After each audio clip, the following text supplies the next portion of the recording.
Assalomu alaykum. Men Yo'ldoshev Sohibjon, Amudaryo tumani 82-sonli maktabning 9-sinfida o'qiyman.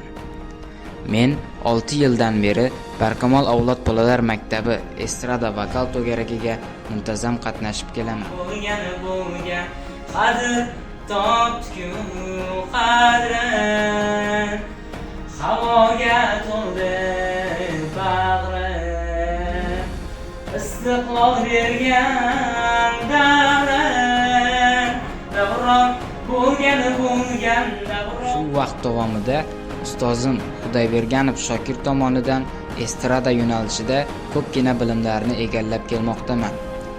2024-yil Yoshlar ovozi tanlovida 2-o'rinni egalladim.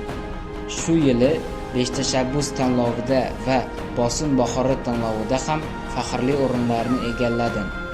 Bundan tashqari, tumanimizda tashkil qilinadigan barcha katta tadbirlarda faol qatnashib kelaman.